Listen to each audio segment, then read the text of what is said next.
DC-10 vuela rumbo a Chicago. Va lleno de niños y turistas. Tras una hora de vuelo, un motor falla. Aunque todavía tiene otros 2 motores en funcionamiento, casi pierde el control.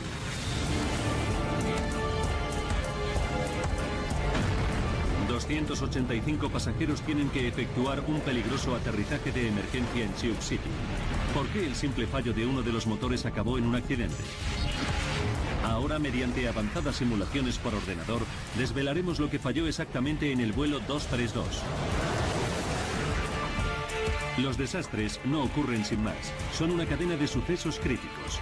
Aquí desentrañaremos sus claves e iniciaremos la cuenta atrás hacia esos segundos catastróficos. Segundos catastróficos. Aterrizaje de emergencia en Sioux City, Colorado. Denver. Aeropuerto de Stapleton, 19 de julio de 1989. Conocida como la Puerta de las Montañas Rocosas, la ciudad de Denver es el punto de partida de vuelos con destino a todo Estados Unidos. De su aeropuerto despegan cada día más de 1.300 aviones con 75.000 pasajeros. Estamos en plena temporada alta veraniega y Stapleton está lleno de turistas y viajeros de negocios.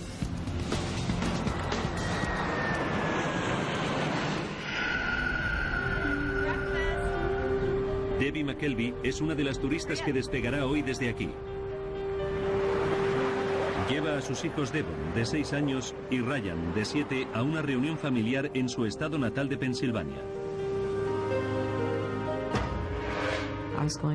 Iba a pasar 2 semanas en mi casa con mis 2 hijos y el viaje me hacía mucha ilusión.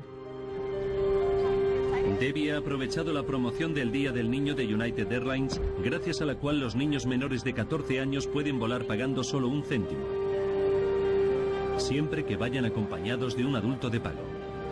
Debbie viaja con su amiga del club de tenis, Ruth Ness, para que acompañe a uno de sus hijos.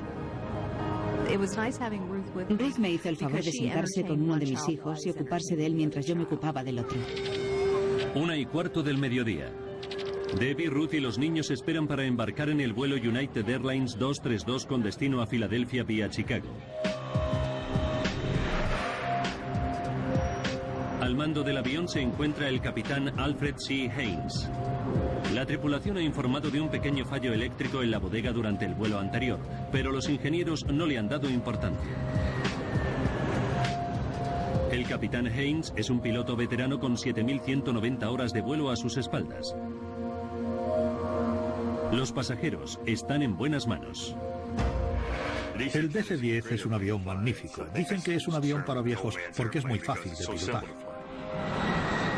A finales de los años 80 había más de 400 DC-10 en servicio, pero es un avión con un historial problemático. En 1972, en Windsor, en Ontario, la puerta de carga de un DC-10 de solo 1 año de antigüedad reventó y provocó una grave descompresión. Los pilotos se las arreglaron para aterrizar sanos y salvos. 2 años después reventó la puerta de otro DC-10, un avión de las líneas aéreas turcas que había despegado de París. Esa vez, la violenta descompresión desgarró el avión en pedazos en mitad del aire. Sus 346 pasajeros perecieron. McDonnell Douglas encontró el defecto y lo subsanó, pero la reputación del DC-10 nunca volvió a recuperarse. El DC-10 del vuelo 232 de hoy lleva 17 años en servicio. Ha volado más de 43.000 horas. Hasta ahora, sin incidentes. El de hoy debería ser otro vuelo más. Jerry Semmel es el subdirector de la Asociación Continental de Baloncesto y es un viajero frecuente. Nunca me ponía nervioso ir en avión, siempre disfrutaba de los vuelos. La primera vez que fui en avión tenía 18 años y siempre me gustó. Jerry vuela a Columbus con su jefe y gran amigo Jay Ransdell en viaje de negocios. Su vuelo original ha sido cancelado y Jay ha obtenido plaza en el siguiente vuelo. Pero Jerry no ha encontrado otro asiento libre. Jay decide quedarse con su amigo y esperar al siguiente vuelo juntos. No le di demasiada importancia, pensé que era todo un detalle. Me acuerdo que pensé que yo habría hecho lo mismo por él.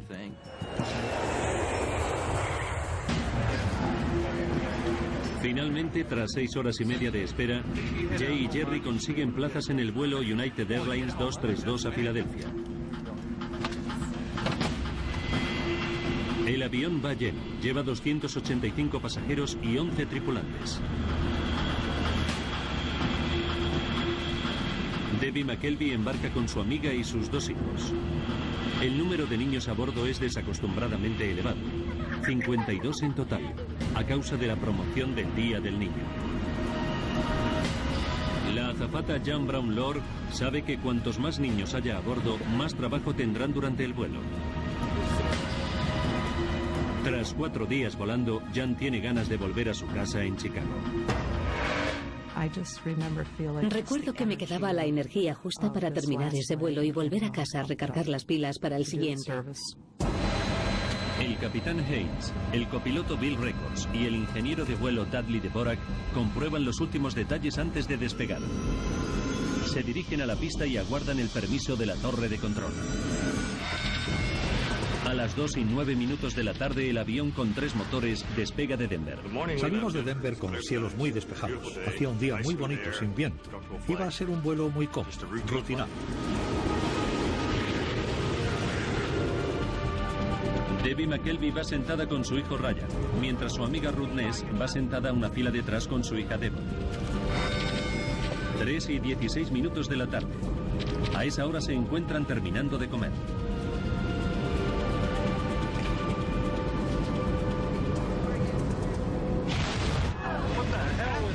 De repente, una violenta explosión sacude el avión. Lo primero que pensé fue que había explotado una bomba, que alguien había colocado una bomba, que la habían detonado y que estábamos cayendo. La única forma de explicar lo que se me ocurre es que fue como si condujeras por la autopista y chocases con un bache. Jan Brown Lord teme que se trate de una brecha en el fuselaje. Instintivamente me senté en el suelo y me agarré fuerte, porque sabía que si se producía una descompresión, lo que no estaba sujeto saldría volando. Dentro del avión no existe ninguna señal de daños visibles, pero en la cabina el capitán revisa los instrumentos de vuelo y enseguida descubre que el motor número 2 está averiado. Nunca me había quedado sin un motor en pleno vuelo. Me había ocurrido con un simulador, pero nunca volando. Pero esta vez está pasando de verdad. 3:17 p.m. La prioridad del capitán es apagar el motor problemático. No está demasiado preocupado. El DC-10 puede volar cómodamente con los otros 2 motores que lleva montados en las alas. Haynes inicia el proceso necesario para apagar el motor cortando el suministro de combustible y la transmisión al motor número 2. Una vez apagado el motor, el ingeniero de vuelo Dudley Dvorak descubre otro fallo. Dios, hemos perdido todos los sistemas hidráulicos. Los instrumentos le indican que los 3 sistemas hidráulicos del avión están vacíos. No se lo puede creer. Los sistemas hidráulicos hacen funcionar los alerones, el timón y el elevador del avión. Sin ellos, los pilotos no pueden hacer girar el avión, ni ascender o descender. Pero los instrumentos no engañan. El copiloto Bill Records se queda horrorizado al descubrir que los mandos ya no le responden. El avión comienza a escorarse bruscamente a la derecha y no puede hacer nada para impedirlo. Entonces nos dimos cuenta de la gravedad de la situación y de que la avería era muy importante. El capitán intenta enderezar el avión, pero no consigue que el DC-10 recupere su posición. El avión amenaza con darse la vuelta. Una perspectiva aterradora. No había forma de controlar el avión y hacerlo girar. No teníamos nada con lo que estabilizar el avión. Nada. Es la peor pesadilla de un piloto. El vuelo 232 está a 11.000 metros de altura y fuera de control. El ala izquierda continúa elevándose y si el avión vuelca, será su perdición.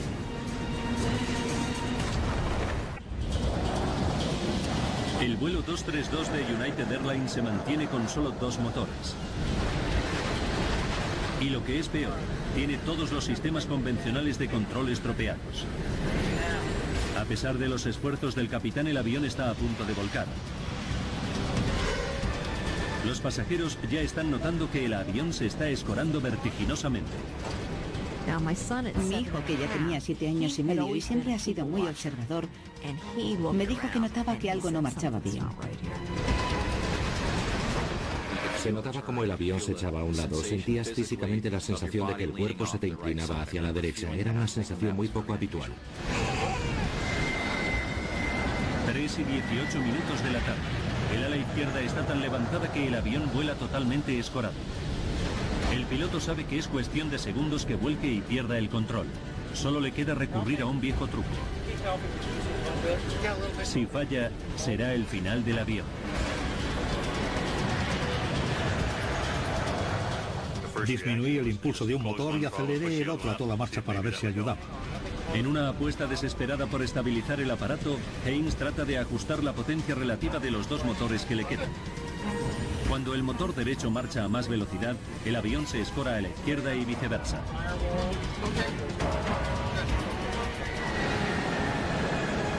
Funciona. Y el capitán logra estabilizar el aeroplano. Sigue sin tener el control del vuelo, pero puede pilotar el aparato de forma rudimentaria aumentando y disminuyendo las marchas. Pero descubre que solo puede girar a la derecha. 3 y 20 de la tarde. El copiloto llama por radio al Centro de Control de Tráfico Aéreo de Minneapolis. Informa de la pérdida de los controles de vuelo y solicita un plan de vuelo hasta el aeropuerto más cercano. Los pilotos no tienen ni idea de cómo van a aterrizar con el avión averiado. Señoras y señores, les habla el capitán. Hemos apagado el motor número 2 del avión. El capitán le cuenta a los pasajeros que ha apagado un motor, pero no menciona la pérdida de los mandos del avión. Sus palabras no tranquilizan a todos los pasajeros.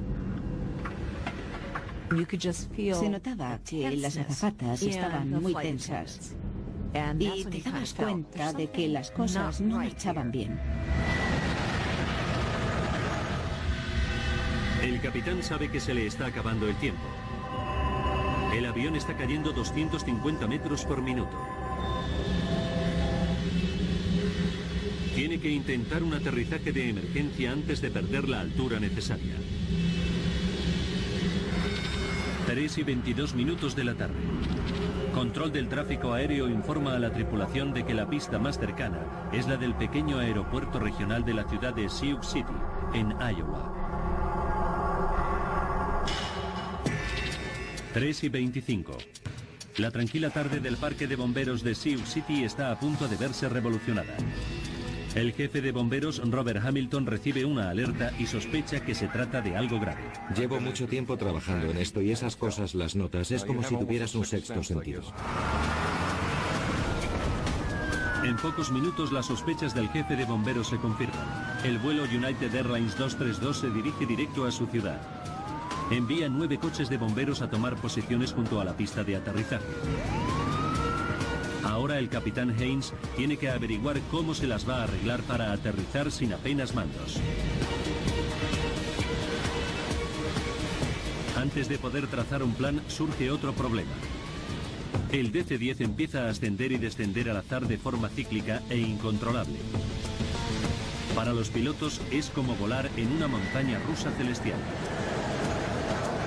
No sabíamos cuánto tiempo más íbamos a poder mantener el avión en el aire.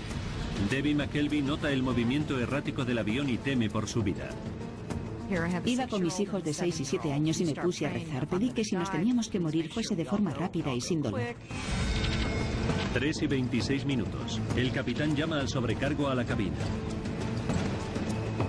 Cuando abrí la puerta, noté que el ambiente que se respiraba era el de la peor crisis posible. El capitán le dijo a Jan que preparase a los pasajeros para un aterrizaje de emergencia. Cuando crucé la sección de primera clase, no me atreví a mirar a nadie a los ojos porque temía que leyeran el miedo en mi cara.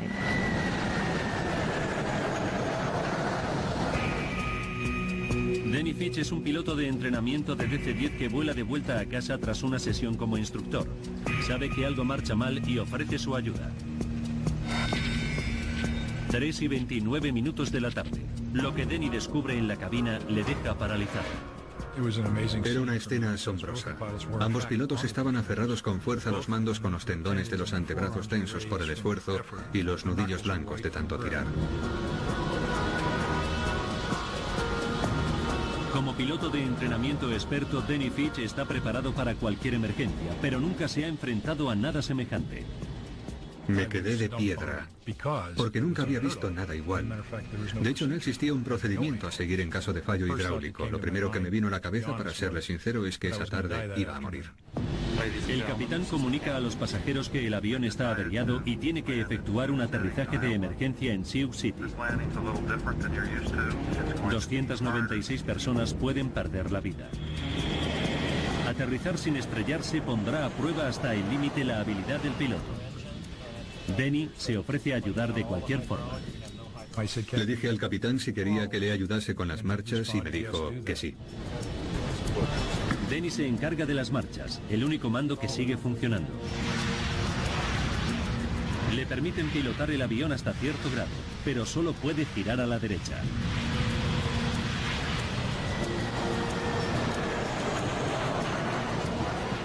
Se convirtió en el cuarto miembro del equipo porque nos ofreció su ayuda y estaba dispuesto a colaborar de cualquier forma. 3:48 minutos y el DC-10 todavía se encuentra a 10 minutos de Sioux City y está perdiendo altitud. Llega la hora de enfrentarse a lo inimaginable. En unos minutos, los pilotos tendrán que aterrizar sin mandos con un avión de 165 toneladas. Las vidas de los 285 pasajeros están en sus manos.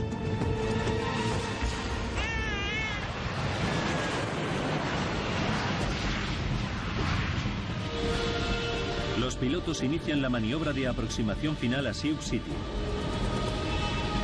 Denny Fitch estabiliza el avión aumentando y reduciendo las marchas, aunque el avión solo puede girar a la derecha. El plan consiste en realizar una espiral descendente cuyo giro final esperan que les coloque enfrentados a la pista. Las probabilidades de éxito son escasas.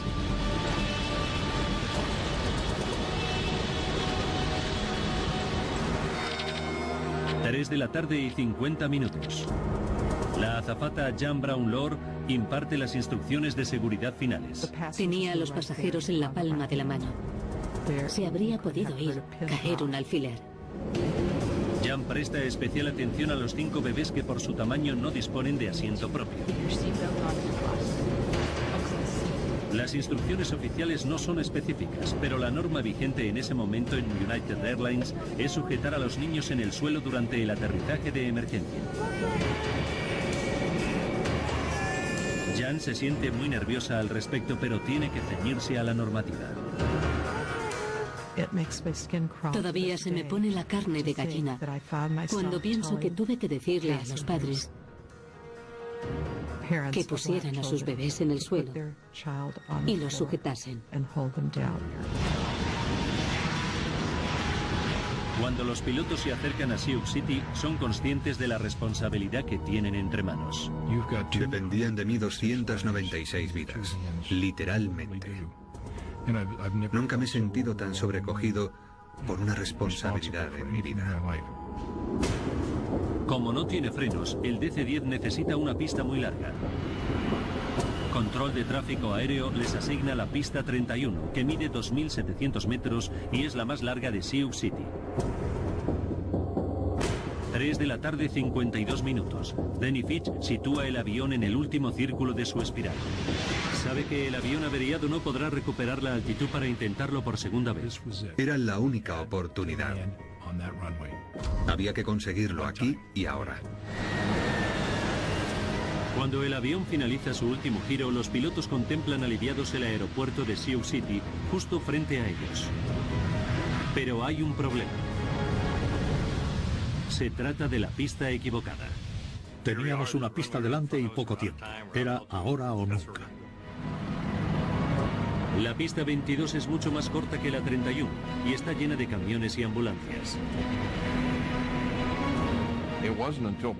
Cuando nos dijeron que se había cambiado la pista 31 por la 22, no tuvimos más que un par de minutos como mucho para efectuar los cambios necesarios.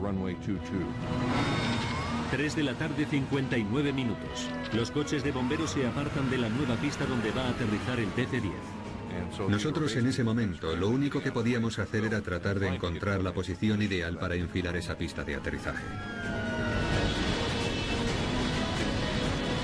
El capitán ordena a los pasajeros que se inclinen sobre el regazo. En cuanto les pedimos que se agachasen, fue como una brisa soplando sobre un campo de trigo. Todos adoptaron de inmediato esa posición. No paraba de pensar que había llegado el momento final. Le pedí a mi hijo que bajase la ventana porque no queríamos ver cómo se aproximaba nuestro fin.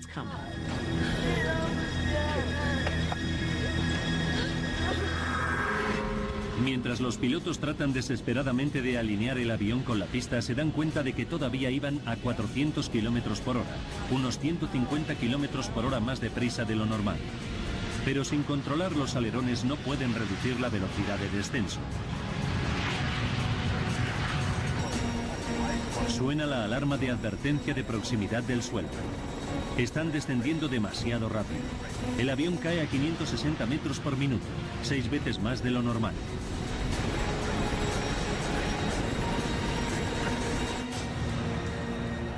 En tierra, los periodistas se apresuran a coger sitio para cubrir la noticia. Son las 4 de la tarde. Y unos segundos antes de aterrizar, el morro y el ala derecha se inclinan hacia abajo. Si aterriza en ese ángulo, el avión se partirá. Impulsamos ambos motores a máxima potencia para ver si podíamos levantar el morro. Danny Fitch lucha desesperadamente por levantar el morro del avión, pero es demasiado tarde y los motores no responden a tiempo. 4 de la tarde y 16 segundos. El avión se estrella contra la pista. Sentí como si nos hubiésemos caído del cielo y chocado con la tierra. No fue un aterrizaje de emergencia, fue un choque. Se oyeron unos chillidos metálicos ensordecedores que nunca había escuchado antes y espero no volver a tener que escuchar en mi vida. El tren de aterrizaje y el ala derecho se fracturan y el combustible se sale y provoca un incendio. Vi que estábamos rodeados por lenguas de fuego. Pensé que sería por el rozamiento contra la pista. Creí que íbamos a morir abrasados vivos. El avión se arrastra por la pista sobre el muñón del ala derecha durante unos 600 metros antes de partirse en pedazos. La cabina se desprendió como si fuese la punta de un lápiz y nos vimos metidos en un trozo de chatarra suelta que avanzaba a 200 nudos por hora. La sección principal del fuselaje se arrastra por la pista un trecho más, se da la vuelta y se queda parada en un extremo del aeropuerto.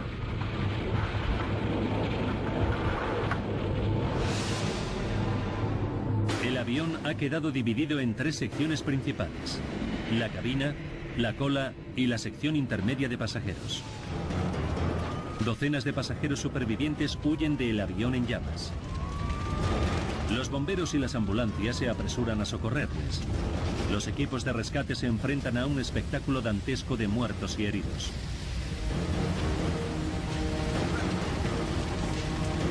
Los supervivientes se esparcen por los maizales que bordean la pista. Debbie y su hijo Ryan se encuentran entre ellos. Agarré a mi hijo y empecé a correr sin parar. No tenía ni idea de dónde estábamos.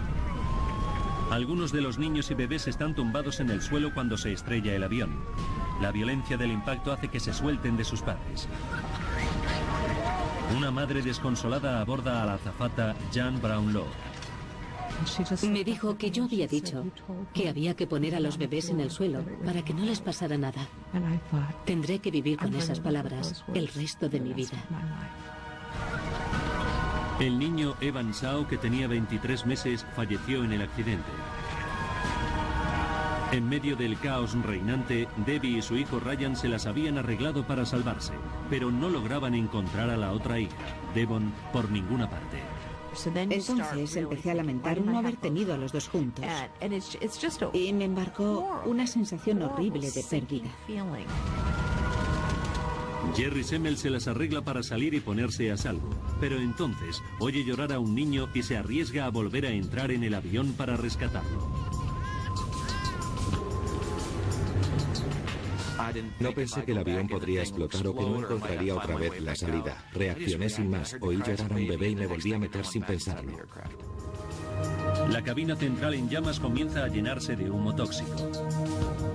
Son gases que pueden matar a la gente en cuestión de minutos. Las madres como Debbie McKelvey temen por el destino de los niños desaparecidos que pueden permanecer aún en el interior del avión. El vuelo 232 se estrella en el aeropuerto de Sioux City y acaba calcinado y en ruinas junto a un extremo de la pista. Los supervivientes huyen lo más lejos posible, pero los gritos de un niño vuelven a atraer al pasajero Jerry Semmel al interior del avión. Al final llegué a donde se oían los lloros, palpé con la mano y descubrí a una niña en uno de los compartimentos para equipajes. Tiré de su brazo y la saqué de allí. Me puse de pie, busqué el agujero por el que había entrado, en dirección a la luz del sol, y salí fuera por segunda vez. La acción de Jerry salva la vida a ese bebé, pero Debbie McKelvey continúa desesperada. Teme que su hija y su amiga no hayan sobrevivido al accidente. De repente, aparece entre el humo la cara de Devon, su hija de 6 años.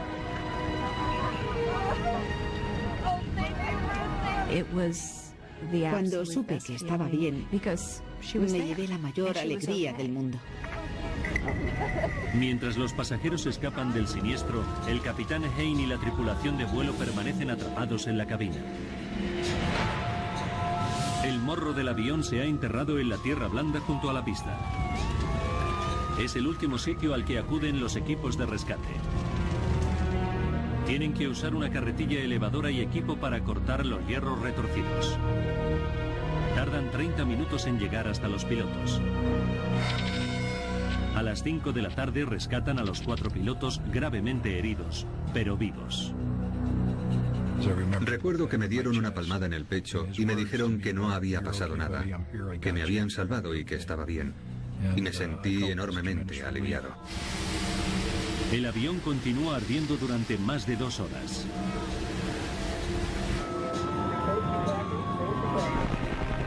Nueve helicópteros y 34 ambulancias evacúan a los supervivientes. Jerry Semmel comienza a buscar a su amigo Jay, a quien perdió durante el accidente. Confía en encontrarle, pero a medida que pasa el tiempo, sus esperanzas se desvanecen. Tuvieron que pasar más de 8 horas sin que apareciesen más supervivientes para darme cuenta de que ya no iba a aparecer. Jay Ramsdell fue uno de los 111 pasajeros que perdieron la vida en el accidente. También falleció una azafata y 11 niños.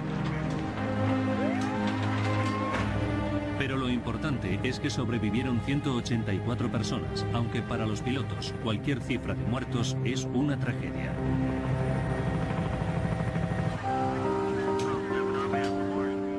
El piloto de entrenamiento Denny Fitch se enterará del número de víctimas cuando su mujer acude a verle al hospital.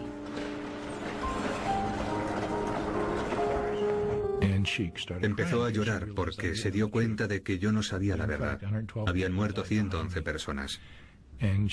Como la vi llorar, se lo pregunté y me lo contó. Estuve 3 días llorando sin parar. No podía dejar de llorar. Me partió el corazón saber que había dejado a tanta gente detrás. Había estado dispuesto a morir por ellos, no quería que murieran. Haynes y los otros pilotos están decididos a sacar conclusiones positivas del accidente. La tripulación y de hecho toda la industria aeronáutica se han puesto a investigar de inmediato las causas del accidente para que nunca se vuelva a repetir.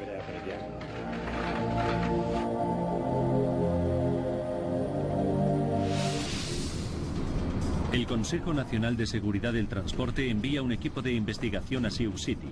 En el mundo hay todavía 427 DC-10 en servicio y necesitan averiguar rápidamente lo que le ocurrió al avión.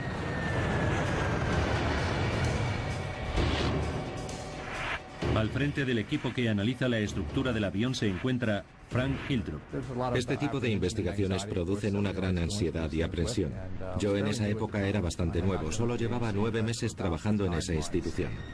Hildrup y su equipo llegan a Sioux City solo 9 horas después del accidente y se ponen a trabajar de inmediato. La prioridad de los investigadores es recuperar el mayor número de piezas posibles para recomponer el aparato. Es una labor ímproba. Era un siniestro de tal magnitud que pronto supimos que nos esperaba una larga investigación. El impacto ha esparcido los restos del avión a una distancia de un radio de 1 kilómetro. Los servicios de emergencia y la Guardia Nacional movilizan cientos de efectivos. Registran metro a metro la zona que rodea los escombros del avión. Cualquier pieza, por pequeña que sea, puede resultar clave para averiguar la causa del accidente. El investigador Jim Waldey lo tiene muy claro. Para entender cómo se destruyó el avión y comprender la interrelación entre las diversas piezas. Por eso resulta muy útil recomponer la estructura. Los investigadores entrevistan a los 4 pilotos para averiguar la causa de la pérdida de control que provocó el accidente. El capitán y los otros pilotos confirman que tras el fallo del motor número 2, se quedaron sin sistemas hidráulicos. El investigador Frank Hildrup se queda muy intrigado. Sabía que personalmente no estaba preparado para ocuparme de un avión que se había quedado sin sistemas hidráulicos. Es un caso extremadamente raro que no le ha ocurrido nunca a nadie. Los sistemas hidráulicos hacen funcionar todos los mandos del DC-10. Los alerones que ayudan a controlar el descenso. Los elevadores que inclinan el avión hacia arriba y hacia abajo. El timón que lo dirige y los alerones que lo escoran hacia los lados. Son controles mecánicos que actúan mediante las líneas de transmisión hidráulicas de fluido presurizado que llevan dentro. Existen 3 controles mecánicos separados e independientes. Aunque uno de ellos se rompa, los otros 2 no tienen por qué perder fluido hidráulico. Perder el fluido hidráulico de los 3 sistemas a la vez es casi imposible. Los expertos aseguran que las probabilidades son de 1 entre 1000 millones. Entonces se produce un hallazgo inesperado. Unos granjeros a 90 kilómetros de Sioux City informan de restos del avión esparcidos por sus tierras. Los investigadores los examinan y encuentran componentes del sistema hidráulico número 2 de la cola, junto al motor averiado.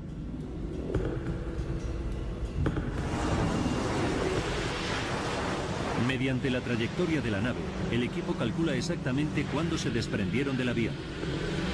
Descubren que ocurrió a las 3:16 minutos, justo cuando se escuchó la explosión del motor que falló.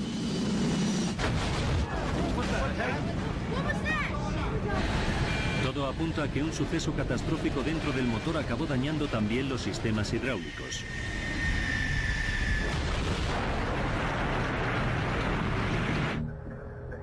Vuelven al avión siniestrado y examinan cada milímetro de sus líneas hidráulicas.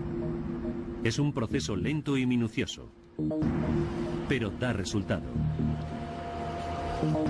Encuentran agujeros en las líneas de presión de los otros 2 sistemas hidráulicos del avión.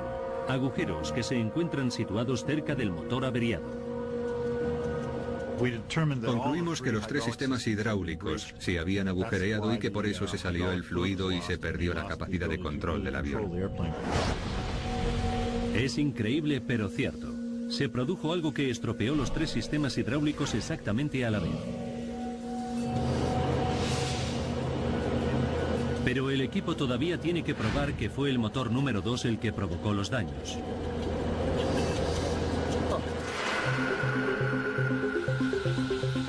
Inspeccionan las perforaciones con un escáner microscópico y encuentran rastros de minutos de titanio. El titanio se emplea para fabricar piezas aeronáuticas clave porque es muy duro y muy ligero.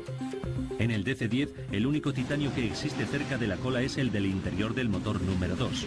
Y cuando los investigadores reconstruyen dicho motor, encuentran una nueva pista que confirma su teoría.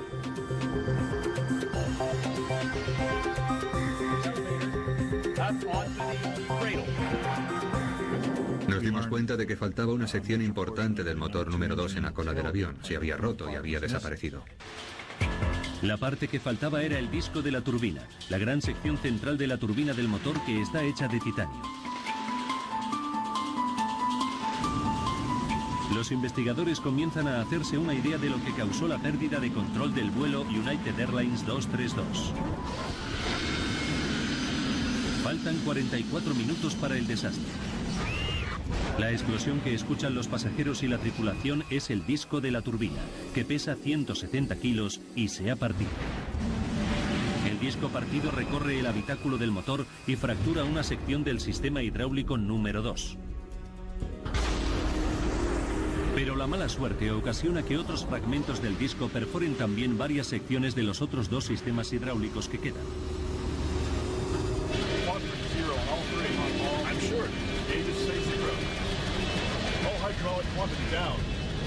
Faltan 42 minutos. El avión pierde todos los controles de vuelo.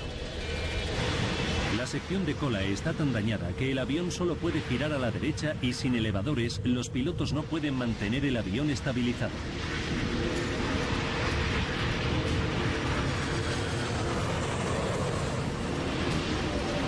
Pero los investigadores todavía no saben por qué se partió el disco de la turbina.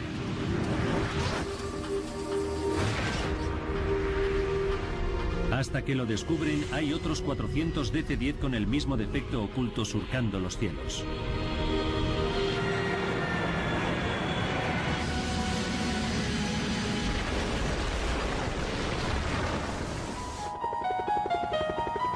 Tienen que encontrar y examinar la pieza del disco de la turbina que falta.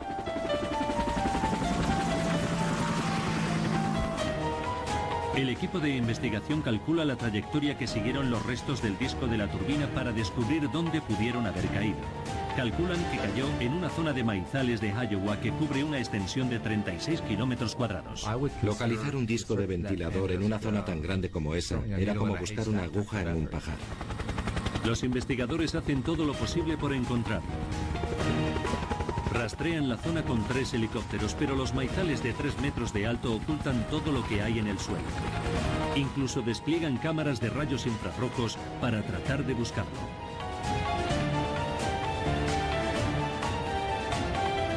Pero pasan las semanas sin que se encuentre nada. General Electric, la empresa fabricante del motor, ofrece una recompensa a quien encuentre el disco de la turbina desaparecido. Pero sigue sin dar señales de vida. Pasan 2 meses y llega la época de la cosecha.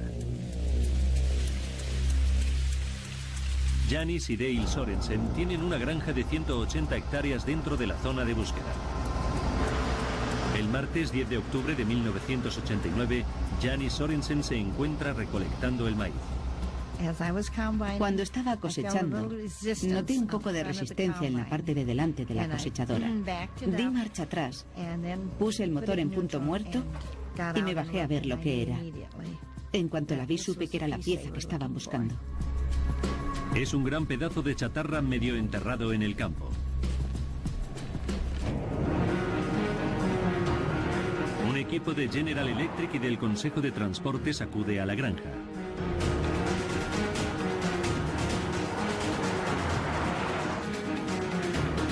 Dale y Janis les ayudan a desenterrar la pieza. Estas son imágenes del vídeo casero que rodaron los propios Sorensen sobre su hallazgo.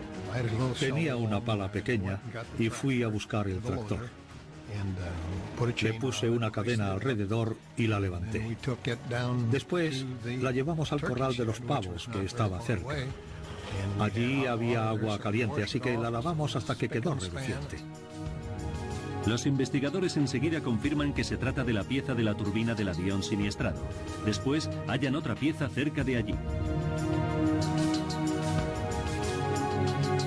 Juntas bastan para recomponer el disco de la turbina completo.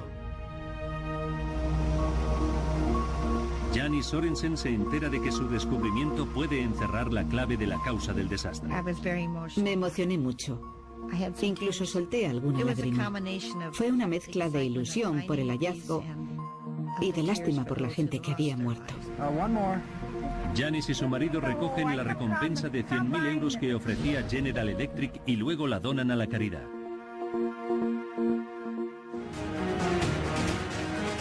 Ahora los investigadores pueden comenzar la segunda fase de su investigación. Envían el disco fracturado al laboratorio de su fabricante, General Electric, para descubrir lo que pudo partir una pieza tan robusta.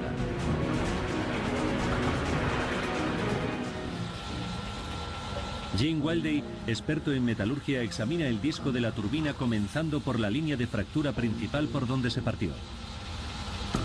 Encuentra una grieta de 13 milímetros de largo causada por el desgaste. Es raro que el metal de un disco de la turbina se desgaste. Sus componentes están específicamente diseñados para resistir las potentes fuerzas rotatorias de dentro del motor. Entonces, observa una diminuta cavidad en la base de la grieta. Tenía un diámetro máximo 20.000 veces menor que 1 centímetro. Cuando examina más a fondo la cavidad, descubre que el metal que la rodea parece descolorido. Toma una muestra del área sospechosa para efectuar algunas pruebas. Lo que descubre asombra al equipo de investigación y conmociona a la industria aeronáutica mundial.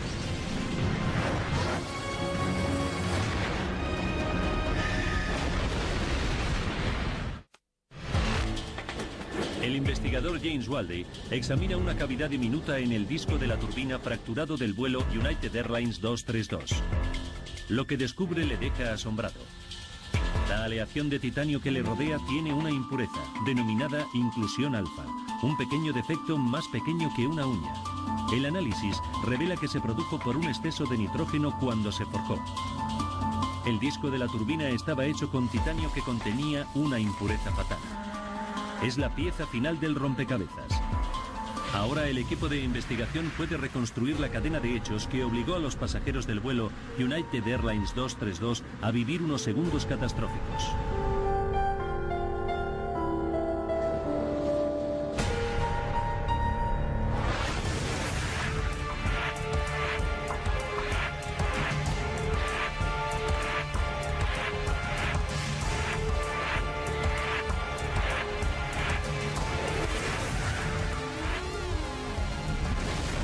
Que el disco de la turbina del DC-10 rotaba a 3.800 revoluciones por minuto, la enorme presión aumentaba la grieta que se había iniciado en el metal impuro.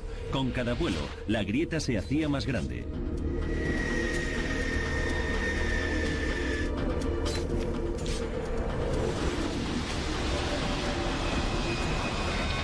Faltan 44 minutos para el desastre.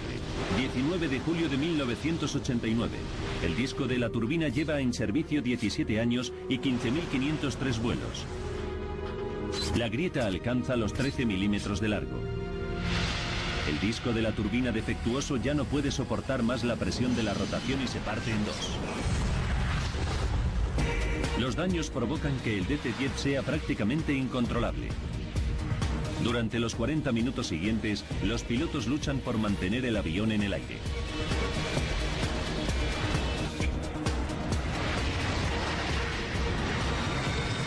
Faltan 5 minutos. El vuelo 232 efectúa su giro final sobre Sioux City. 20 segundos. El avión pierde el ala derecha poco antes de tocar tierra. Se desencadena el desastre. El ala derecha impacta contra el suelo mientras el avión se arrastra por la pista. Un avión de 16 millones de euros y 165 toneladas se estrella por un mínimo defecto metálico. Y a los investigadores aún les augura una amarga sorpresa. Descubren que los técnicos de United Airlines inspeccionaron el disco de la turbina del avión siniestrado solo 16 meses antes del accidente. No se lo pueden creer. La grieta estaba en la superficie del disco y en el momento de la inspección ya debía medir casi 13 milímetros de largo.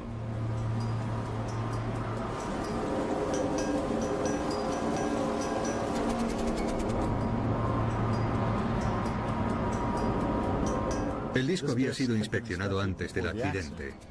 Se tenía que haber detectado la grieta entonces porque tenía un tamaño considerable, pero no se detectó. El informe del Consejo de Transportes determinó que la grieta no se detectó debido a un error humano. El informe declaraba que United Airlines había seguido la normativa en materia de inspección y cumplía con todas las regulaciones del sector.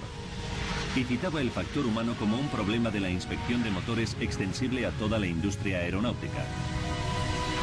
A consecuencia del desastre de Sioux City, la Autoridad Federal de Aviación mejoró los procedimientos de inspección de motores. También exigió que se realizaran cambios en los sistemas hidráulicos del DC-10. Se obligó a las líneas aéreas a añadir válvulas de cierre para limitar la cantidad de fluidos que se podían perder a causa de una rotura.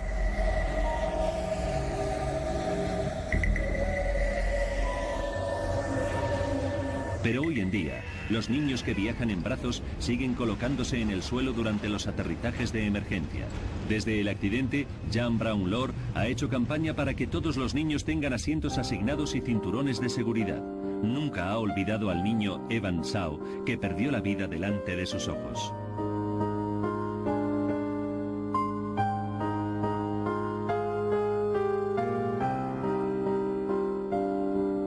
Si hubiera ocupado un asiento, ya habría cumplido 17 años. Danny Fitch, Al Haynes y los otros pilotos recibieron premios por su extraordinaria profesionalidad y valor. Jerry Schemmel, que ahora tiene sus propios hijos, nunca olvidará que está en deuda con los pilotos. Me he acordado de ellos todos los días durante los últimos 16 años. Creo que no habría sido posible tener una tripulación mejor.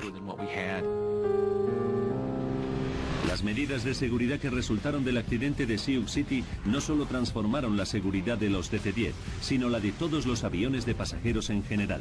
Las nuevas reglas deberían asegurar que accidentes como este no vuelvan a repetirse nunca.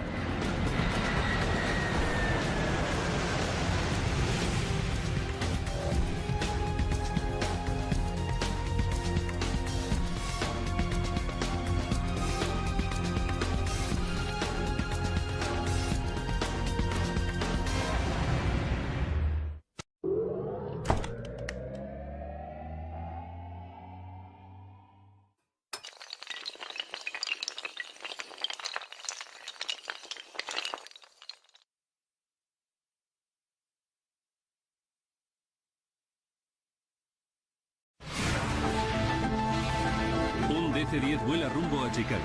Va lleno de niños y turistas. Tras una hora de vuelo, un motor falla. Aunque todavía tiene otros dos motores en funcionamiento, casi pierde el control.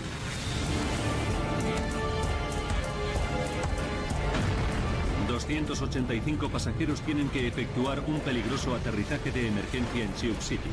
¿Por qué el simple fallo de uno de los motores acabó en un accidente?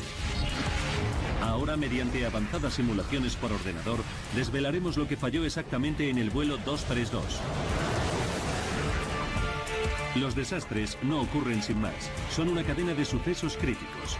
Aquí desentrañaremos sus claves e iniciaremos la cuenta atrás hacia esos segundos catastróficos. Segundos catastróficos. Aterrizaje de emergencia en Sioux City, Colorado. Denver.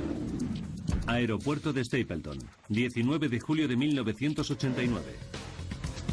Conocida como la Puerta de las Montañas Rocosas, la ciudad de Denver es el punto de partida de vuelos con destino a todo Estados Unidos. De su aeropuerto despegan cada día más de 1.300 aviones con 75.000 pasajeros. Estamos en plena temporada alta veraniega y Stapleton está lleno de turistas y viajeros de negocios.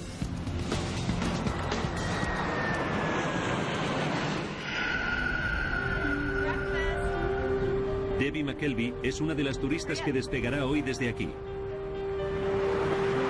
Lleva a sus hijos Devon, de 6 años, y Ryan, de 7, a una reunión familiar en su estado natal de Pensilvania.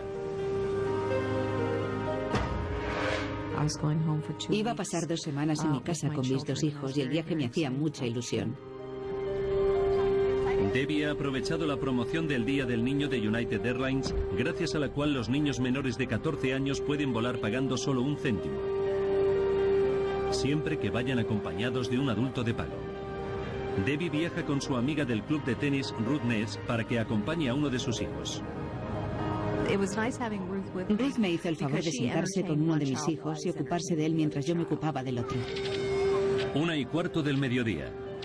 Debbie, Ruth y los niños esperan para embarcar en el vuelo United Airlines 232 con destino a Filadelfia vía Chicago. Al mando del avión se encuentra el capitán Alfred C. Haynes. La tripulación ha informado de un pequeño fallo eléctrico en la bodega durante el vuelo anterior, pero los ingenieros no le han dado importancia. El capitán Haynes es un piloto veterano con 7.190 horas de vuelo a sus espaldas. Los pasajeros están en buenas manos. El DC-10 es un avión magnífico. Dicen que es un avión para viejos porque es muy fácil de pilotar. A finales de los años 80 había más de 400 DC-10 en servicio, pero es un avión con un historial problemático. En 1972, en Windsor, en Ontario, la puerta de carga de un DC-10 de solo un año de antigüedad reventó y provocó una grave descompresión. Los pilotos se las arreglaron para aterrizar sanos y salvos. 2 años después reventó la puerta de otro DC-10, un avión de las líneas aéreas turcas que había despegado de París. Esa vez, la violenta descompresión desgarró el avión en pedazos en mitad del aire. Sus 346 pasajeros perecieron. McDonnell Douglas encontró el defecto y lo subsanó, pero la reputación del DC-10 nunca volvió a recuperarse. El DC-10 del vuelo 232 de hoy lleva 17 años en servicio. Ha volado más de 43.000 horas. Hasta ahora, sin incidentes. El de hoy debería ser otro vuelo más. Jerry Semmel es el subdirector de la Asociación Continental de Baloncesto y es un viajero frecuente. Nunca me ponía nervioso ir en avión, siempre disfrutaba de los vuelos. La primera vez que fui en avión tenía 18 años y siempre me gustó. Jerry vuela a Columbus con su jefe y gran amigo Jay Ramsdell en viaje de negocios. Su vuelo original ha sido cancelado y Jay ha obtenido plaza en el siguiente vuelo. Pero Jerry no ha encontrado otro asiento libre. Jay decide quedarse con su amigo y esperar al siguiente vuelo juntos. No le di demasiada importancia, pensé que era todo un detalle. Me acuerdo que pensé que yo habría hecho lo mismo por él.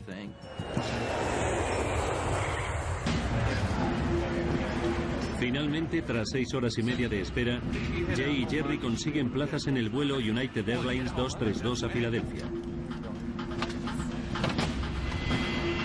El avión va lleno, lleva 285 pasajeros y 11 tripulantes. Debbie McKelvey embarca con su amiga y sus 2 hijos. El número de niños a bordo es desacostumbradamente elevado, 52 en total, a causa de la promoción del Día del Niño. La azafata Jan Brown Lord sabe que cuantos más niños haya a bordo, más trabajo tendrán durante el vuelo. Tras 4 días volando, Jan tiene ganas de volver a su casa en Chicago. Recuerdo que me quedaba la energía justa para terminar ese vuelo y volver a casa a recargar las pilas para el siguiente. El capitán Haynes, el copiloto Bill Records y el ingeniero de vuelo Dudley Dvorak comprueban los últimos detalles antes de despegar. Se dirigen a la pista y aguardan el permiso de la torre de control. A las 2:09 de la tarde, el avión con 3 motores despega de Denver. Salimos de Denver con los cielos muy despejados. Hacía un día muy bonito, sin viento.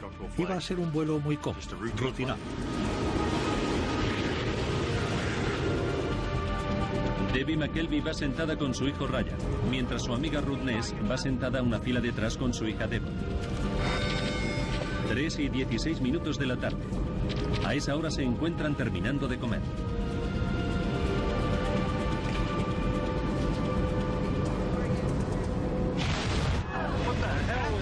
De repente, una violenta explosión sacude el avión.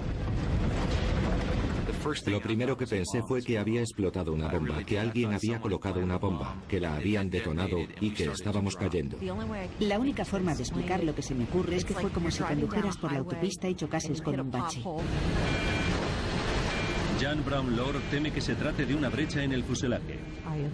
Instintivamente me senté en el suelo y me agarré fuerte, porque sabía que si se producía una descompresión, lo que no estaba sujeto saldría volando. Dentro del avión no existe ninguna señal de daños visibles, pero en la cabina el capitán revisa los instrumentos de vuelo y enseguida descubre que el motor número 2 está averiado.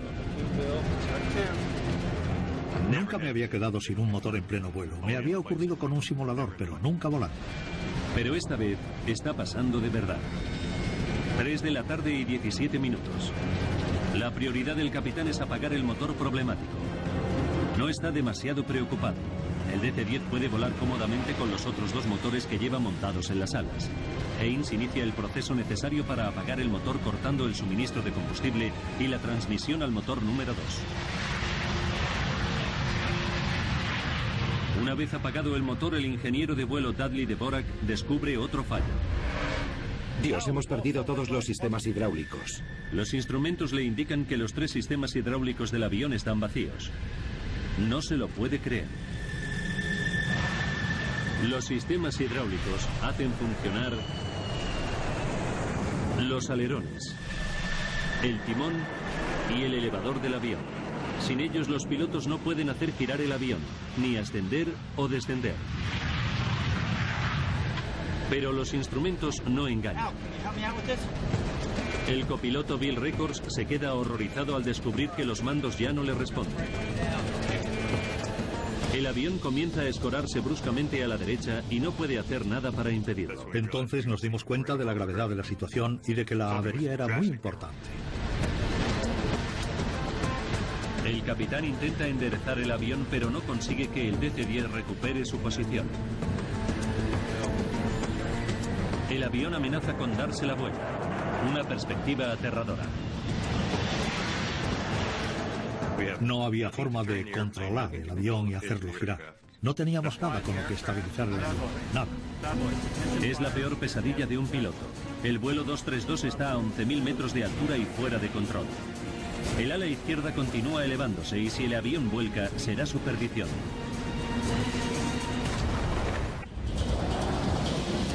El vuelo 232 de United Airlines se mantiene con solo 2 motores. Y lo que es peor, tiene todos los sistemas convencionales de control estropeados. A pesar de los esfuerzos del capitán, el avión está a punto de volcar. Los pasajeros ya están notando que el avión se está escorando vertiginosamente. Mi hijo, que ya tenía 7 años y medio y siempre ha sido muy observador, me dijo que notaba que algo no marchaba bien. Se notaba como el avión se echaba a un lado. Sentías físicamente la sensación de que el cuerpo se te inclinaba hacia la derecha. Era una sensación muy poco habitual. 3 y 18 minutos de la tarde. El ala izquierda está tan levantada que el avión vuela totalmente escorado. El piloto sabe que es cuestión de segundos que vuelque y pierda el control. Solo le queda recurrir a un viejo truco. Si falla, será el final del avión. Disminuí el impulso de un motor y aceleré el otro a toda marcha para ver si ayudaba. En una apuesta desesperada por estabilizar el aparato, Haynes trata de ajustar la potencia relativa de los 2 motores que le quedan. Cuando el motor derecho marcha a más velocidad, el avión se escora a la izquierda y viceversa.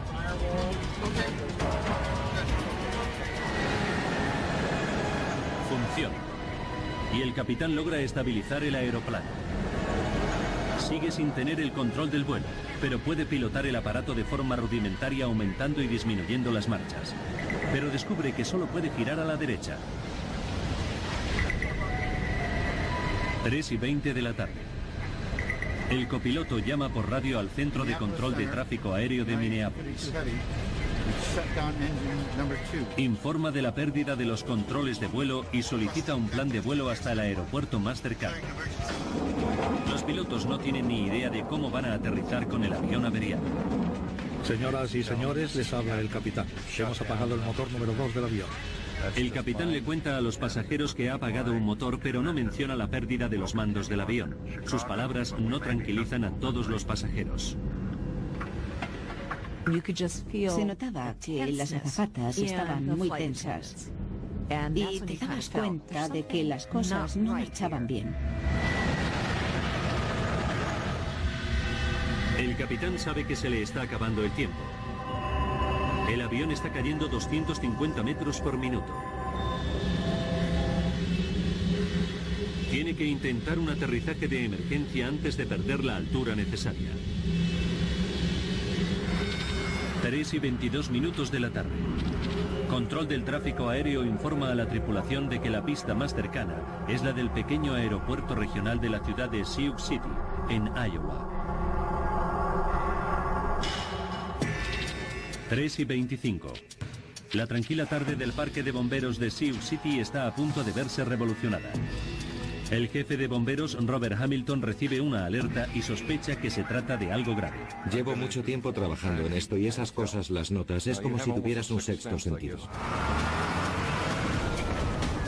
En pocos minutos las sospechas del jefe de bomberos se confirman. El vuelo United Airlines 232 se dirige directo a su ciudad. Envía 9 coches de bomberos a tomar posiciones junto a la pista de aterrizaje. Ahora el capitán Haynes tiene que averiguar cómo se las va a arreglar para aterrizar sin apenas mandos. Antes de poder trazar un plan, surge otro problema. El DC-10 empieza a ascender y descender al azar de forma cíclica e incontrolable. Para los pilotos es como volar en una montaña rusa celestial. No sabíamos cuánto tiempo más íbamos a poder mantener el avión en el aire. Debbie McKelvey nota el movimiento errático del avión y teme por su vida. Iba con mis hijos de 6 y 7 años y me puse a rezar. Pedí que si nos teníamos que morir fuese de forma rápida y sin dolor. 3:26. El capitán llama al sobrecargo a la cabina. Cuando abrí la puerta, noté que el ambiente que se respiraba era el de la peor crisis posible. El capitán le dijo a Jan que preparase a los pasajeros para un aterrizaje de emergencia. Cuando crucé la sección de primera clase, no me atreví a mirar a nadie a los ojos porque temía que leyeran el miedo en mi cara.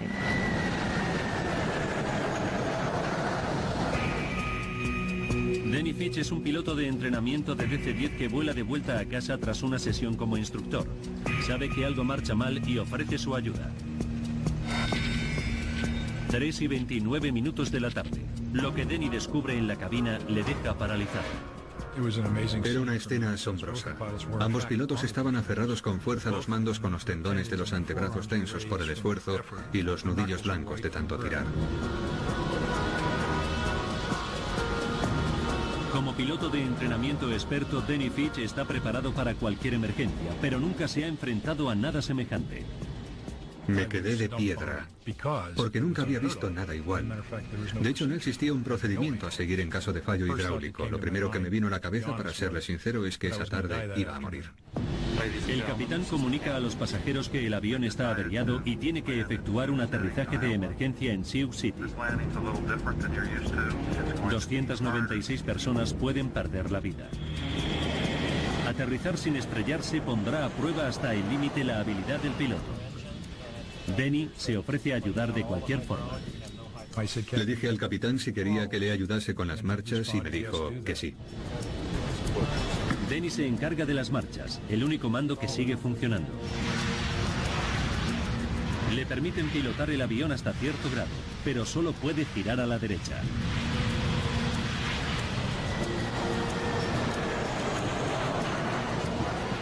Se convirtió en el cuarto miembro del equipo porque nos ofreció su ayuda y estaba dispuesto a colaborar de cualquier forma.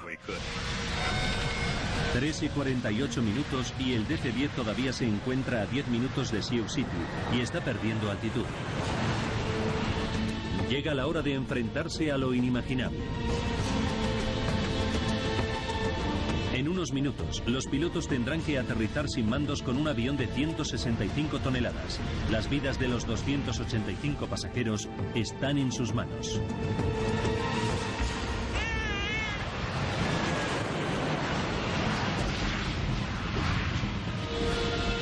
Los pilotos inician la maniobra de aproximación final a Sioux City.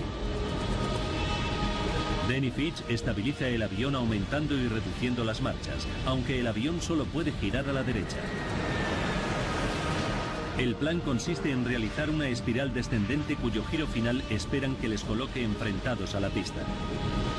Las probabilidades de éxito son escasas.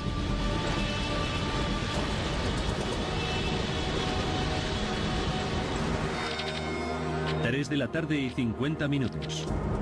La azafata Jan Brownlow imparte las instrucciones de seguridad finales. Tenía a los pasajeros en la palma de la mano.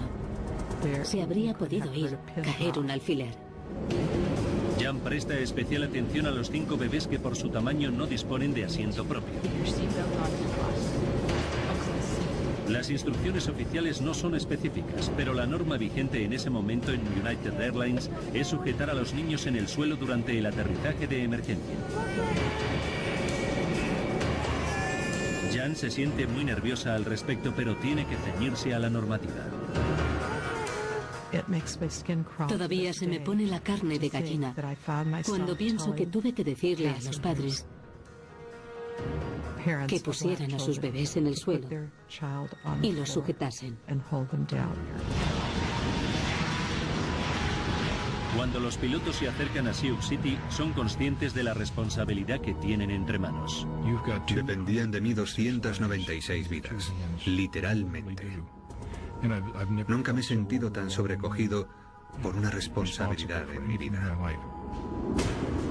Como no tiene frenos, el DC-10 necesita una pista muy larga. Control de tráfico aéreo les asigna la pista 31, que mide 2.700 metros y es la más larga de Sioux City. 3 de la tarde, 52 minutos. Denny Fitch sitúa el avión en el último círculo de su espiral. Sabe que el avión averiado no podrá recuperar la altitud para intentarlo por segunda vez. Era la única oportunidad. Había que conseguirlo aquí y ahora. Cuando el avión finaliza su último giro, los pilotos contemplan aliviados el aeropuerto de Sioux City, justo frente a ellos. Pero hay un problema. Se trata de la pista equivocada. Teníamos una pista delante y poco tiempo. Era ahora o nunca. La pista 22 es mucho más corta que la 31 y está llena de camiones y ambulancias. Cuando nos dijeron que se había cambiado la pista 31 por la 22, no tuvimos más que un par de minutos como mucho para efectuar los cambios necesarios. 3 de la tarde, 59 minutos. Los coches de bomberos se apartan de la nueva pista donde va a aterrizar el DC-10. Nosotros en ese momento lo único que podíamos hacer era tratar de encontrar la posición ideal para enfilar esa pista de aterrizaje. El capitán ordena a los pasajeros que se inclinen sobre el regazo. En cuanto les pedimos que se agachasen, fue como una brisa soplando sobre un campo de trigo. Todos adoptaron de inmediato esa posición. No paraba de pensar que había llegado el momento final. Le pedí a mi hijo que bajase la ventana porque no queríamos ver cómo se aproximaba nuestro fin.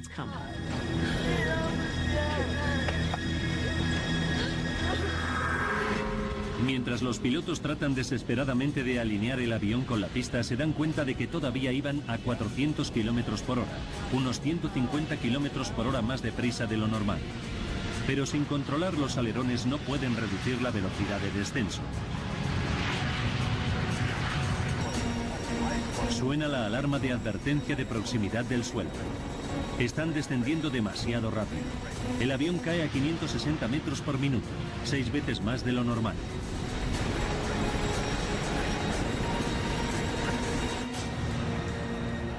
En tierra, los periodistas se apresuran a coger sitio para cubrir la noticia. Son las 4 de la tarde. Y unos segundos antes de aterrizar, el morro y el ala derecha se inclinan hacia abajo. Si aterriza en ese ángulo, el avión se partirá. Impulsamos ambos motores a máxima potencia para ver si podíamos levantar el morro. Denny Fitch lucha desesperadamente por levantar el morro del avión, pero es demasiado tarde y los motores no responden a tiempo. 4 de la tarde y 16 segundos. El avión se estrella contra la pista. Sentí como si nos hubiésemos caído del cielo y chocado con la tierra. No fue un aterrizaje de emergencia, fue un choque. Se oyeron unos chillidos metálicos ensordecedores que nunca había escuchado antes, y espero no volver a tener que escuchar en mi vida. El tren de aterrizaje y el ala derecho se fracturan y el combustible se sale y provoca un incendio. Vi que estábamos rodeados por lenguas de fuego. Pensé que sería por el rozamiento contra la pista. Creí que íbamos a morir abrasados vivos. El avión se arrastra por la pista sobre el muñón del ala derecha durante unos 600 metros antes de partirse en pedazos. La cabina se desprendió como si fuese la punta de un lápiz y nos vimos metidos en un trozo de chatarra suelta que avanzaba a 200 nudos por hora. La sección principal del fuselaje se arrastra por la pista un trecho más, se da la vuelta y se queda parada en un extremo del aeropuerto.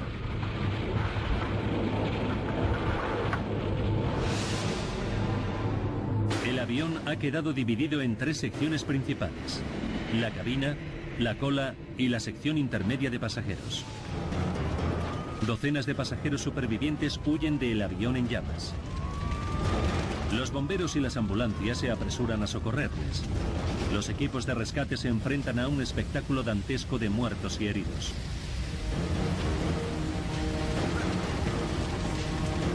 Los supervivientes se esparcen por los maizales que bordean la pista. Debbie y su hijo Ryan se encuentran entre ellos. Agarré a mi hijo y empecé a correr sin parar. No tenía ni idea de dónde estábamos. Algunos de los niños y bebés están tumbados en el suelo cuando se estrella el avión. La violencia del impacto hace que se suelten de sus padres.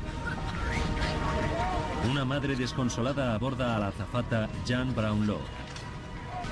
Me dijo que yo había dicho que había que poner a los bebés en el suelo para que no les pasara nada. Tendré que vivir con esas palabras el resto de mi vida. El niño Evan Sao, que tenía 23 meses, falleció en el accidente. En medio del caos reinante, Debbie y su hijo Ryan se las habían arreglado para salvarse, pero no lograban encontrar a la otra hija, Devon, por ninguna parte.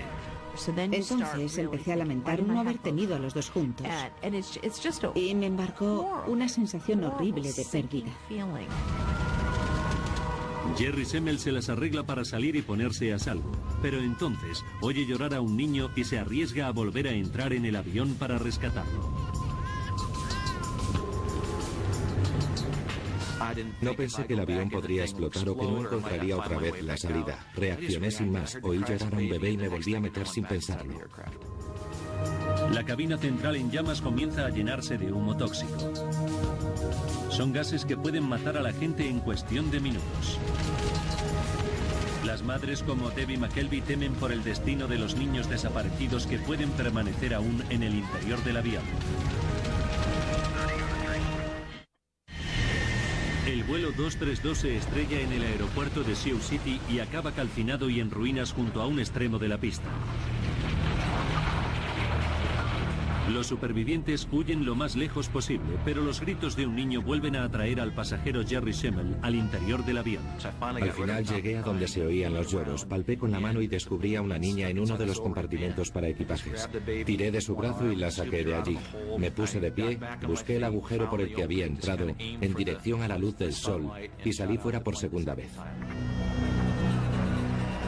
La acción de Jerry salva la vida a ese bebé, pero Debbie McKelvey continúa desesperada. Teme que su hija y su amiga no hayan sobrevivido al accidente. De repente, aparece entre el humo la cara de Devon, su hija de 6 años.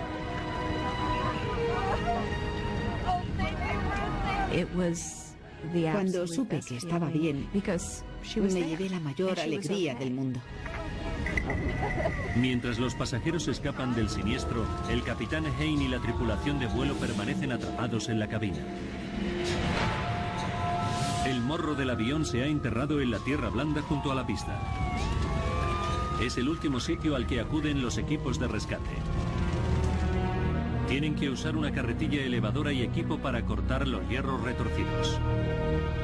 Tardan 30 minutos en llegar hasta los pilotos. A las 5 de la tarde rescatan a los 4 pilotos gravemente heridos, pero vivos. Recuerdo que me dieron una palmada en el pecho y me dijeron que no había pasado nada, que me habían salvado y que estaba bien. Y me sentí enormemente aliviado. El avión continúa ardiendo durante más de 2 horas.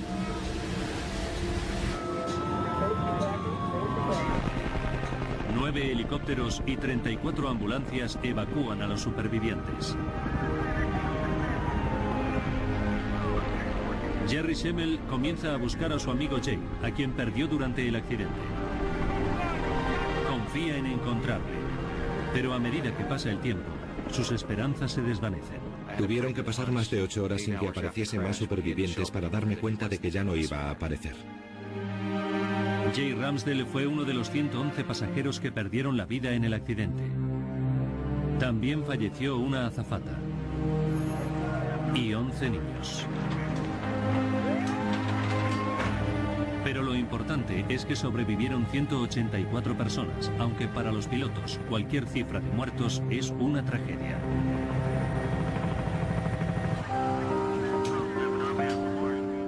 El piloto de entrenamiento Denny Fitch se enterará del número de víctimas cuando su mujer acude a verle al hospital.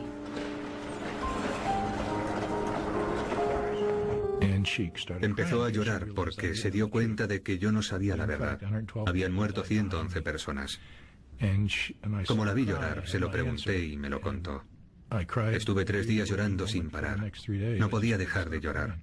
Me partió el corazón saber que había dejado a tanta gente detrás. Había estado dispuesto a morir por ellos, no quería que murieran. Haynes y los otros pilotos están decididos a sacar conclusiones positivas del accidente. La tripulación y de hecho toda la industria aeronáutica se han puesto a investigar de inmediato las causas del accidente para que nunca se vuelva a repetir.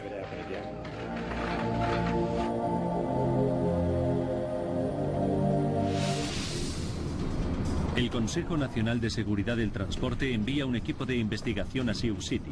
En el mundo hay todavía 427 DC-10 en servicio y necesitan averiguar rápidamente lo que le ocurrió al avión.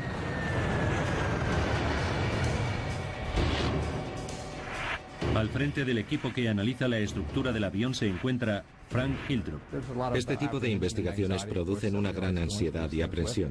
Yo en esa época era bastante nuevo, solo llevaba 9 meses trabajando en esa institución. Hildrup y su equipo llegan a Sioux City solo 9 horas después del accidente y se ponen a trabajar de inmediato. La prioridad de los investigadores es recuperar el mayor número de piezas posibles para recomponer el aparato. Es una labor ímproba. Era un siniestro de tal magnitud que pronto supimos que nos esperaba una larga investigación. El impacto ha esparcido los restos del avión a una distancia de un radio de 1 kilómetro. Los servicios de emergencia y la Guardia Nacional movilizan cientos de efectivos. Registran metro a metro la zona que rodea los escombros del avión. Cualquier pieza, por pequeña que sea, puede resultar clave para averiguar la causa del accidente. El investigador Jim Walby lo tiene muy claro. Para entender cómo se destruyó el avión y comprender la interrelación entre las diversas piezas.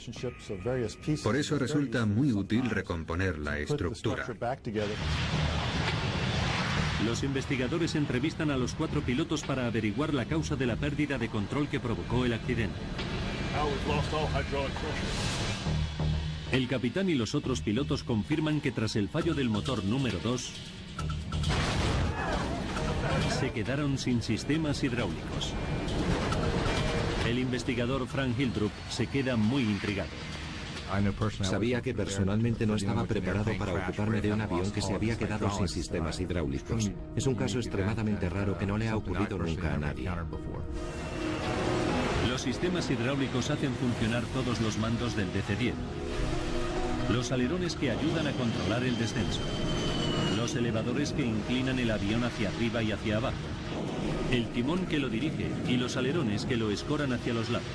Son controles mecánicos que actúan mediante las líneas de transmisión hidráulicas de fluido presurizado que llevan dentro. Existen 3 controles mecánicos separados e independientes. Aunque uno de ellos se rompa, los otros 2 no tienen por qué perder fluido hidráulico. Perder el fluido hidráulico de los 3 sistemas a la vez es casi imposible. Los expertos aseguran que las probabilidades son de 1 entre 1000 millones. Entonces se produce un hallazgo inesperado. Unos granjeros a 90 kilómetros de Sioux City informan de restos del avión esparcidos por sus tierras. Los investigadores los examinan y encuentran componentes del sistema hidráulico número 2 de la cola, junto al motor averiado.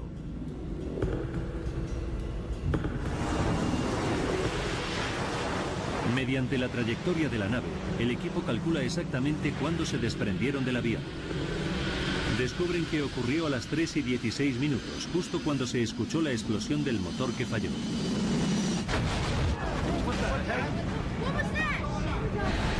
Todo apunta a que un suceso catastrófico dentro del motor acabó dañando también los sistemas hidráulicos.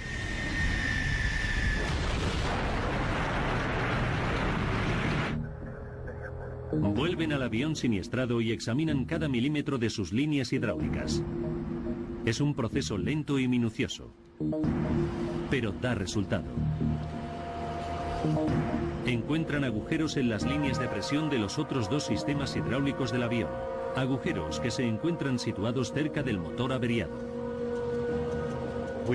Concluimos que los 3 sistemas hidráulicos se habían agujereado y que por eso se salió el fluido y se perdió la capacidad de control del avión. Es increíble, pero cierto. Se produjo algo que estropeó los 3 sistemas hidráulicos exactamente a la vez. Pero el equipo todavía tiene que probar que fue el motor número 2 el que provocó los daños.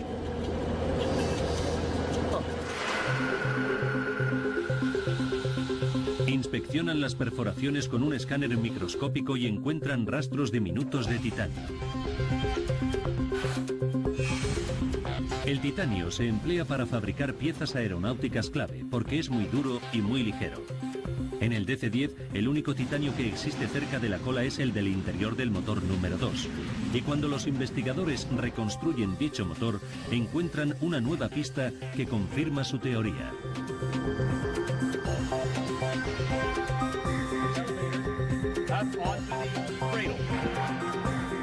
Nos dimos cuenta de que faltaba una sección importante del motor número 2 en la cola del avión. Se había roto y había desaparecido. La parte que faltaba era el disco de la turbina, la gran sección central de la turbina del motor que está hecha de titanio. Los investigadores comienzan a hacerse una idea de lo que causó la pérdida de control del vuelo United Airlines 232. Faltan 44 minutos para el desastre. La explosión que escuchan los pasajeros y la tripulación es el disco de la turbina, que pesa 170 kilos y se ha partido. El disco partido recorre el habitáculo del motor y fractura una sección del sistema hidráulico número 2. Pero la mala suerte ocasiona que otros fragmentos del disco perforen también varias secciones de los otros 2 sistemas hidráulicos que quedan.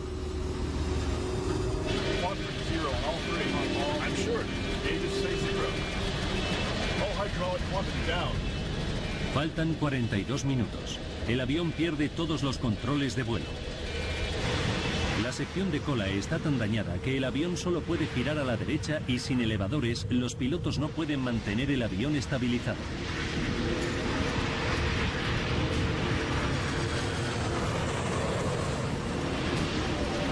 Pero los investigadores todavía no saben por qué se partió el disco de la turbina.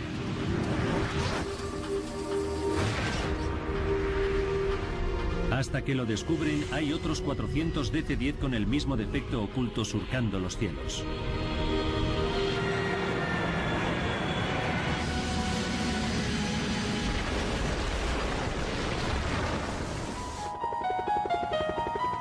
Tienen que encontrar y examinar la pieza del disco de la turbina que falta.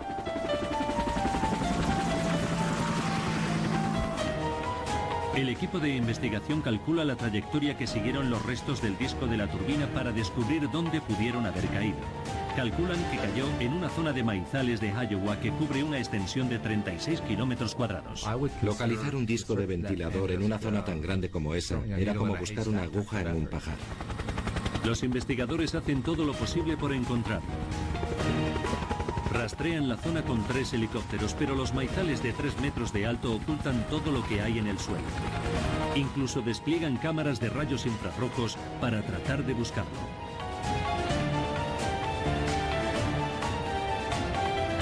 Pero pasan las semanas sin que se encuentre nada. General Electric, la empresa fabricante del motor, ofrece una recompensa a quien encuentre el disco de la turbina desaparecido. Pero sigue sin dar señales de vida. Pasan 2 meses y llega la época de la cosecha. Janis y Dale Sorensen tienen una granja de 180 hectáreas dentro de la zona de búsqueda. El martes 10 de octubre de 1989, Janis Sorensen se encuentra recolectando el maíz. Cuando estaba cosechando, noté un poco de resistencia en la parte de delante de la cosechadora. Di marcha atrás, puse el motor en punto muerto y me bajé a ver lo que era. En cuanto la vi, supe que era la pieza que estaban buscando. Es un gran pedazo de chatarra medio enterrado en el campo. Un equipo de General Electric y del Consejo de Transportes acude a la granja.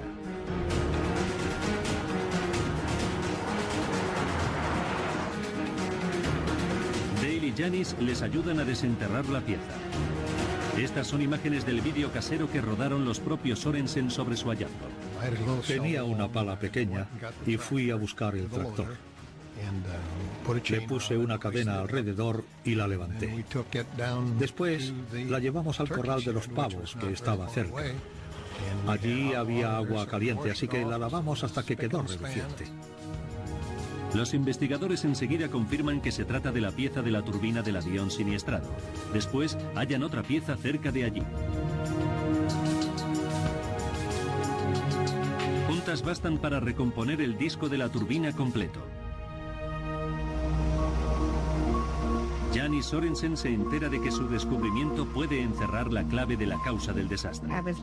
Me emocioné mucho. Incluso solté alguna lágrima. Fue una mezcla de ilusión por el hallazgo y de lástima por la gente que había muerto. Janis y su marido recogen la recompensa de 100.000 euros que ofrecía General Electric y luego la donan a la caridad.